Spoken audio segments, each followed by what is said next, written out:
Hello viewers, আজ বলবো 7 মে 2025 সালের গুরুত্বপূর্ণ কয়েকটি কারেন্ট অ্যাফেয়ার্স, যেগুলো বিভিন্ন চাকরি পরীক্ষায় আসে বা আসতে পারে।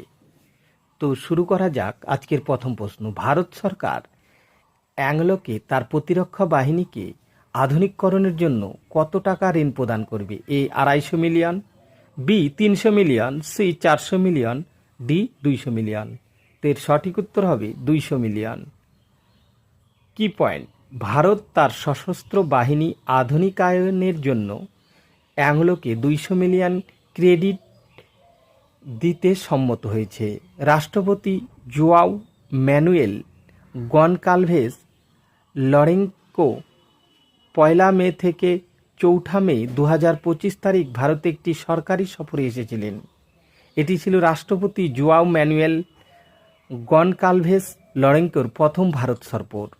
38 বছর পর কোনো অ্যাংলান রাষ্ট্রপতি ভারত সফরে আসলেন। চলে যাব next question: Kalinga super cup কোন খেলার সাথে সম্পর্কিত? A football, B cricket, C volleyball, D দাবা। তো এর সঠিক উত্তর হবে option A football. Key point: Kalinga super cup সম্পর্কে all India football federation Kalinga super cup আয়োজন করে। ফেডারেশন কাপের পরিবর্তে এর প্রথম সংস্করণটি 2018 সালে অনুষ্ঠিত হয়েছিল। সুপার কাপে 16টি দল অংশগ্রহণ করে এবং বিজয়ী দল এএফসি চ্যাম্পিয়ন লিগ দ্বিতীয়র জন্য যোগ্যতা অর্জন করে। চলে যাব নেক্সট কোশ্চেন: কোন দল 2025 সালে কলিঙ্গ সুপার কাপ জিতেছে? তো A FC Goa, B Bengaluru FC, C Odisha FC, D East Bengal. তো এর সঠিক উত্তর হবে অপশন এ এফসি গোয়া। কি পয়েন্ট: ফাইনালে এফসি গোয়া জামশেদপুর এফসিকে 3-0 গোলে পরাজিত করে 2025 সালের কলিঙ্গ সুপার কাপ ফুটবল টুর্নামেন্টের পঞ্চম আসরের শিরোপা জিতেছে। কলিঙ্গ সুপার কাপ 2025 ফাইনালটি 3রা মে 2025 তারিখে উড়িষ্যার ভুবনেশ্বরে অনুষ্ঠিত হয়। টুর্নামেন্টটির নাম সুপার কাপ, কিন্তু উড়িষ্যা সরকার এটির পৃষ্ঠপোষকতা করায় 2024 সালের সংস্করণ থেকে এটি কলিঙ্গ সুপার কাপ নামে পরিচিত। এটি উড়িষ্যার ভুবনেশ্বরের কলিঙ্গ স্টেডিয়ামে অনুষ্ঠিত হয়।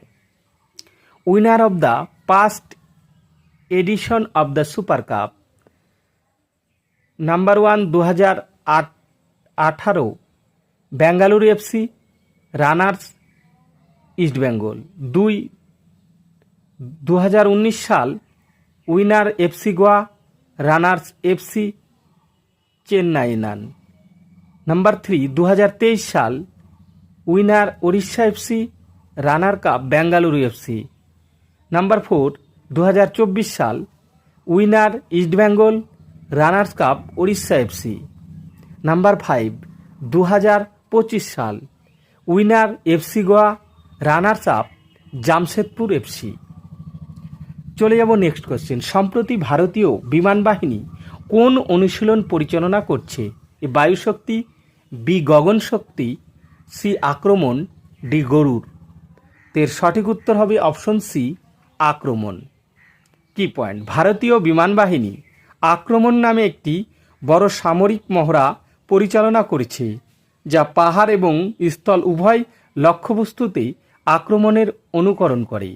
এই মহড়ায় ভারতের সবচেয়ে উন্নত যুদ্ধবিমান, যার মধ্যে রাফায়েল এবং SU-30MK বিমান অন্তর্ভুক্ত ছিল। জটিল যুদ্ধ পরিস্থিতিতে ভারতীয় বিমান বাহিনী এর ক্ষমতা পরীক্ষা এবং বৃদ্ধি করার লক্ষ্যে পরিচালিত হয়েছিল। প্রাথমিক লক্ষ্য ছিল স্থল আক্রমণ অভিযান এবং ইলেকট্রনিক যুদ্ধের সাথে জড়িত জটিল মিশন পরিচালনা করা। চলে যাব নেক্সট কোশ্চেন: উত্তরপ্রদেশের গঙ্গা এক্সপ্রেসওয়েতে ভারতীয় বিমান বাহিনীর অনুশীলনের উদ্দেশ্য কী ছিল?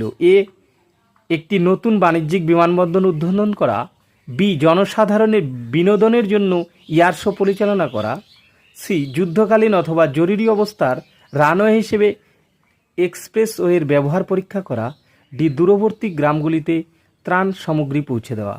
তো এর সঠিক উত্তর হবে অপশন সি, যুদ্ধকালীন অথবা জরুরি অবস্থার রানওয়ে হিসেবে এক্সপ্রেসওয়ের ব্যবহার পরীক্ষা করা।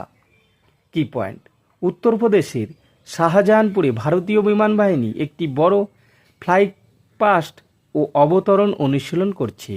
এই অনুশীলনটি গঙ্গা এক্সপ্রেসওয়ের 3.5 কিলোমিটার বিস্তৃত অংশে অনুষ্ঠিত হয়েছিল, যা এখনও নির্মাণাধীন। এই অনুশীলনে রাফায়েল, গাগুয়ার এবং মিরাজ জেট বিমান অংশগ্রহণ করেছিল। এই অনুশীলনের উদ্দেশ্য ছিল যুদ্ধ অথবা সংকটকালীন সময়ে জরুরি রানওয়ে হিসেবে এক্সপ্রেসওয়ের ব্যবহার পরীক্ষা করা। চলে যাব নেক্সট কোশ্চেন। কোন সংস্থা সম্প্রতি 1000 সেকেন্ডেরও বেশি সময় ধরে অ্যাক্টিভ কুলেড ক্র্যামজেট সাবস্কেল কাম্বাস্টর গ্রাউন্ডস টেস্টিং করে একটি সাফল্য অর্জন করেছে? এ ইসরো, বি ডিআরডিও, সি হেল, ডি ভারতীয় নৌবাহিনী। তো এর সঠিক উত্তর হবে অপশন বি, ডিআরডিও। কি পয়েন্ট, ডিআরডিও হায়দ্রাবাদে অবস্থিত স্ক্যামজেট কানেক্ট টেস্ট সুবিধায় এই পরীক্ষাটি পরিচালনা করছে। জানুয়ারি মাসে 120 সেকেন্ডের একটি আগের পরীক্ষার পর এই সফল গ্রাউন্ড টেস্ট 1000 সেকেন্ডের বেশি সময় ধরে চলেছে। নোট, স্ক্রামজেট প্রযুক্তি সীমিত কয়েক মিনিটের পরীক্ষায় আবদ্ধ, সেখানে ভারত 1000 সেকেন্ডের এক বিরাট মাইলফলক স্পর্শ করল। ডিআরডিও ও ডিআরডিএল ল্যাব এই দীর্ঘ সময় ধরে সফলভাবে অ্যাক্টিভ কোলেড স্ক্রিপ্টজেট কাম্বাস্টর গ্রাউন্ড টেস্ট করে এমন একটি রেকর্ড স্থাপন করল। চলে যাব নেক্সট কোশ্চিন।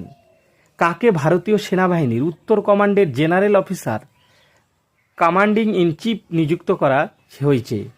এ lieutenant general Ashutosh Dikshit, B lieutenant general Vikram Singh, C lieutenant general Pratik Sharma, D lieutenant general Sandeep Kapoor. তো এর সঠিক উত্তর হবে option C, lieutenant general Pratik Sharma. About the northern command and its importance. 1971 সালের পাকিস্তানের সাথে যুদ্ধের পরে ভারতীয় সেনাবাহিনীর উত্তর কমান্ড প্রতিষ্ঠা করেছিল, যা বাংলাদেশ তৈরির দিকে পরিচালিত করেছিল। এটি 1972 সালের জুনে উপস্থাপিত হয়। এটি উধমপুর, জম্মু কাশ্মীরে অবস্থিত। জম্মু কাশ্মীর ও পাকিস্তানের সীমান্তে দেশকে রক্ষা করার জন্য নর্দার্ন কমান্ড দায়বদ্ধ এবং পাঞ্জাব ও হিমাচল প্রদেশের সুস্পষ্ট অংশ। এটি চীনের সীমান্তে লাদাখ অঞ্চলের সুরক্ষার জন্য দায়ী। বিশ্বের সর্বোচ্চ যুদ্ধক্ষেত্র সিয়াচেনও উত্তর কমান্ডের আওতায় পড়ে। উত্তর কমান্ডের 3টি কর্পস রয়েছে, এক্সআইভি, এক্সভি এবং এক্সভিআই। চলে যাব নেক্সট কোশ্চেন। তেলেঙ্গানার নতুন মুখ্য সচিব হিসাবে কাকে নিযুক্ত করা হয়েছে? এ অমিতলাল মিনা, বি কে রামকৃষ্ণ রাও, সি বিক্রম সিং, ডি আশুতোষ দীক্ষিত। তো এর সঠিক উত্তর হবে অপশন বি, কে রামকৃষ্ণ রাও। কি পয়েন্ট, 1991 ব্যাচের আইএস অফিসার কে রামকৃষ্ণ রাও তেলেঙ্গানার মুখ্য সচিব হিসাবে দায়িত্ব গ্রহণ করেন। ভারত সরকারের প্রবীণতম আইএসকে মুখ্য সচিব হিসাবে নিয়োগ করা হয়। মুখ্য সচিব হলেন রাজ্য সচিবালয়, যারা রাজ্য ভারতীয় প্রশাসনিক পরিষেবা, রাজ্য সিভিল সার্ভিস বোর্ড এবং রাজ্য সরকারের নিয়ন্ত্রণাধীন সমস্ত সিভিল পরিষেবাগুলির পদাধিকরণ বলে প্রধান। মুখ্য সচিব রাজ্য প্রশাসন সংক্রান্ত সমস্ত বিষয়ে মুখ্যমন্ত্রীর প্রধান উপদেষ্টা। চলে যাব next question. 2025 world press freedom ইন্ডেক্সে ভারতের স্থান কত? A 159, B 136, C 154, D 151। তো এর সঠিক উত্তর হবে অপশন ডি, 151। কি পয়েন্ট, 180টি দেশের মধ্যে এই সূচকটি প্রকাশিত হয়। সূচকটি প্রকাশ করে দ্য রিপোর্টার উইদাউট বর্ডার্স। প্রথম স্থানে রয়েছে নরওয়ে, দ্বিতীয় স্থানে আছে এস্তোনিয়া, তৃতীয় স্থানে আছে নেদারল্যান্ড, 180তম অর্থাৎ শেষ অবস্থানে আছে ইরিত্রিয়া। 2024 সালে ওয়ার্ল্ড প্রেস ফ্রিডম ইন্ডেক্সে ভারতের স্থান ছিল 159, 180টি দেশের মধ্যে। চলে যাব নেক্সট কোশ্চেন। কোন রাজ্য সরকার বৈদ্যুতিক যানবাহনের জন্য টোল কর ছাড় ঘোষণা করেছে? এ মহারাষ্ট্র সরকার, বি গুজরাট সরকার, সি রাজস্থান, ডি কর্ণাটক। এর সঠিক উত্তর হবে অপশন এ মহারাষ্ট্র। মহারাষ্ট্র রাজধানী মুম্বাই। গঠন 1 মে 1960 সালে। আন্তর্জাতিক সীমানা নেই। রাজ্যের সীমানা 6টি রাজ্য: গুজরাট, মধ্যপ্রদেশ, ছত্তিশগড়, তেলেঙ্গানা, কর্ণাটক এবং গোয়া। মহারাষ্ট্রের উত্তরে গুজরাট ও মধ্যপ্রদেশ, পূর্বে ছত্তিশগড় ও তেলেঙ্গানা, দক্ষিণে কর্ণাটক ও গোয়া এবং পশ্চিমে আরব সাগর অবস্থিত। মহারাষ্ট্রের জেলার সংখ্যা 36টি। তো বন্ধুরা, ভিডিওটি কেমন লাগলো? যদি ভালো লেগে থাকে লাইক, শেয়ার ও কমেন্ট করতে ভুলবেন না। আর এই চ্যানেলে যারা নতুন, চ্যানেলটি সাবস্ক্রাইব করে সঙ্গে থাকবেন। ধন্যবাদ সবাইকে। আজকের মতো এ পর্যন্তই।